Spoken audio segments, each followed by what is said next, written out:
Welcome to the Bald Brad Show. In this episode, we have a clip here of the Energy Secretary taking questions from the press during a White House briefing. And let me tell you, folks, she does a terrible job, almost as terrible as Jen Psaki and Karine Jean-Pierre. As always, before we jump into the episode, if you want to support us here at the show or heck support a conservative, make sure to hit that like and subscribe button. Your help would be greatly appreciated. And like I said, this is during a White House briefing. She's answering the press's questions, and she does a terrible job, contradicts herself, doesn't make sense. Very typical type of answers coming from the Biden administration. Let's go ahead and roll it. In the back. Yeah. Thank you. Thank you, Secretary Granholm. The president has said of the war in Ukraine and the subsequent price hikes that have resulted that, quote, we will be stronger and the world will be stronger and less reliant on fossil fuels when all this is over. So I'm wondering, does he fear that by pausing the gas tax, that by giving a sort of gas-addicted economy another hit, that he might be slowing that transition away from fossil fuels? I think what he's most concerned about is what real people are experiencing right now in their pocketbooks. This, especially for moderate, for low-income people who have no choice, that they have to get to work. This is really what the president is fixated on. How do we provide relief to real people? We want to, and we must move to a clean energy future. And we can accelerate production right now. I mean, let's be very clear that fossil fuels will remain in the mix of the energy system of the globe for years to come. This is why we call this a transition. I mean, the president's goal is to get to net zero by 2050, and that suggests that there will, of course, still be a need for fossil fuels. So but we also know that everything we're experiencing in terms of these extreme weather events, we spent $150 billion as a nation last year cleaning up after these extreme weather events that are all fueled by climate change. So we have to do both. This messaging, folks, is unbelievable. I love how she starts off going, we want to help real people, as opposed to fake people. Am I the only one that caught that? And this type of messaging doesn't help the oil industries in wanting to produce more oil. Why would you go out of your way to go and find new land, take out more permits, try to do all this stuff when you know that within the next 20 years, you're going to try and have the United States basically make your entire industry obsolete? Why would this help anything in this type of messaging? But at the same time, she's going to say they're doing everything they can. You know, they're really concerned about these kitchen table issues. They're concerned with people's pocketbooks, all this stuff. But then you're going to push that type of messaging on want to virtually get rid of fossil fuels. It's just mind-blowing how they're conflating the two. And then you're going to sit there and go into climate change and global warming and all this other stuff. I'm not saying that stuff doesn't exist. I'm not saying that the temperatures aren't warming and all those things. But the messaging is terrible, especially with what's going on right now. I guess if you're putting yourselves in the shoes of some of these refiners or some of these oil producers, what guarantee can the administration give them as you're asking them to increase production, that more regulation as you pursue that transition isn't coming down the pipe for them? Great question. As you're asking them Well, we're asking them to exactly what I was just stating. What's the incentive here?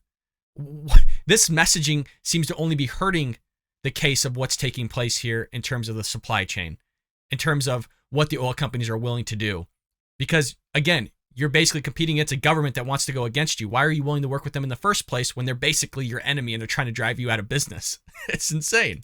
increase supply. We're not telling them we're going to increase regulation on them.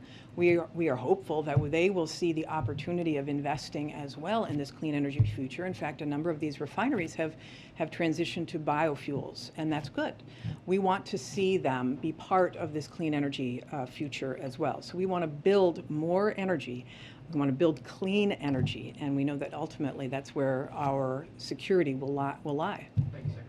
They want to build clean energy, means windmills, solar panels, which isn't going to do the job. And they want to get rid of gasoline, these oil fields, these drilling permits that they have out there. They want to get rid of all this, which is why they got rid of the Keystone Pipeline. They don't want more energy in terms of what the gas companies and the oil companies can produce. They want the clean energy that you see again from the solar panels, windmills, things like that. So mixed messaging going on here, not going to help matters, just going to make things worse. Secretary Granholm, you and the president have framed this war in Ukraine as the primary driver of the spikes in energy costs that's the largest contributor to overall inflation.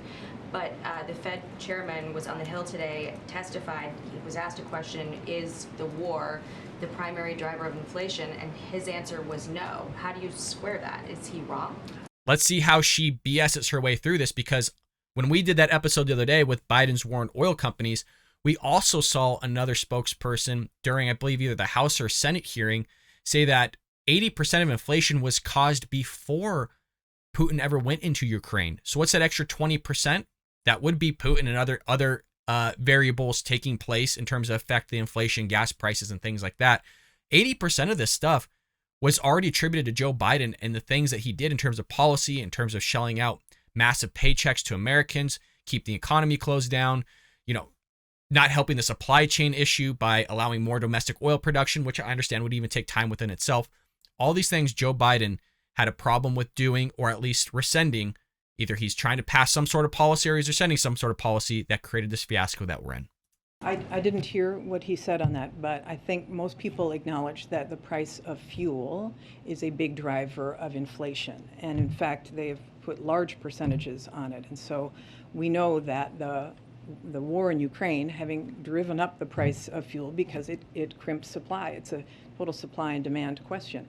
We've got to make up for the 1 million barrels per day that have lost. We will have a demand problem when China opens up after COVID. There will be additional up. That part's true, which I've talked about, is that we're going into a very rough situation once China does open back up, because they have not fully established their economy back to where it was, and they're technically still on lockdown.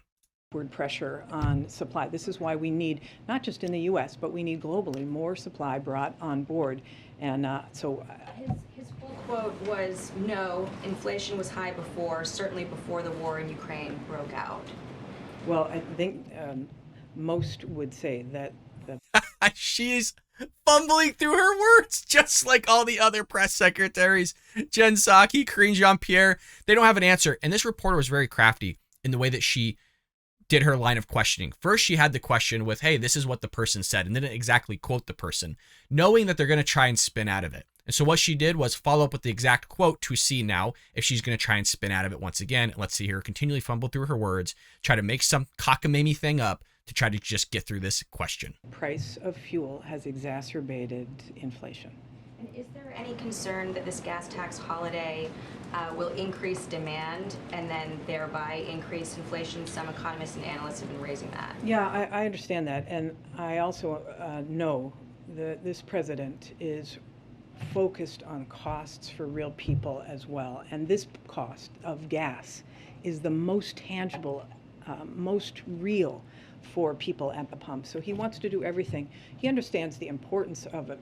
He's very concerned about inflation, obviously. She's struggling. It's a top priority. And he's also concerned about this price at the pump, and he's going to do what he can to resolve that. So those were just a few questions of, or at least coming from the press here, in terms of inflation, in terms of gas prices, in terms of Putin, in terms of Ukraine, all sorts of those things that are taking place currently right now that are affecting gas prices in one way, shape, or form. But she doesn't have answers to this short-term remedy, if that's what you want to call it, of this gas tax holiday for 3 months, because it's a short-term fix. And I love the idea that they're trying to correlate it to a long-term problem, is that you're putting a Band-Aid on something that could make the problem even worse, because like we talked about the other day, when you have a discount on a product, a lot of people are going to flock to go get that discount for the time that discount's being given. We see this all the time. Heck, during Black Friday, where people swarm to Walmart and other institutions and stores and try to buy whatever's on sale. When you have gas on sale, people are going to go to the pump. They're going to start hoarding it. They're going to start filling up barrels. They're going to fill up gas cans, whatever they can, because they're getting it at a discounted price, knowing that in the span of 3 months, that price is going to be gone, and possibly even worse to what it would be if you never had that discount in the first place. They don't want to answer it. They want to say, oh, we're going to be dealing with real people as opposed to fake. You're going to be dealing with real money as opposed to fake money. This word real is just being tossed around by this lady because she doesn't have a clue on what the heck is going on and how to fix it. And she has to sit there and try to represent some dullard that 70 million Democrats voted for. God only knows how the hell that happened. We're not going to get into it because it's not this episode. But she has to sit there and try to speak for the actions of the President of the United States that doesn't know what's going on either, which flows down to the bottom people like Karine Jean-Pierre, like this energy secretary, like all the other people. And that's why we're in this debacle, because the head doesn't know what's going on. The body itself ain't going to know what's going on. Nobody in that administration or government can fix this issue. Joe Biden's dug himself such a deep hole that he's not going to get out of it during these next 2.5 years that he's in his presidency. You're not going to see real change until you get a Republican in office like Donald Trump or Ron DeSantis, Ted Cruz, somebody like that. With that being said, folks, let me know in the comments who you think is worse, Jen Psaki, Karine Jean-Pierre, or this lady here. And forgive me, her name's slipping my mind as of right now. And folks, with that being said, make sure to hit that like and subscribe button, share this link with your friends and family all over social media, and I will see you later here on The Paul Brad Show.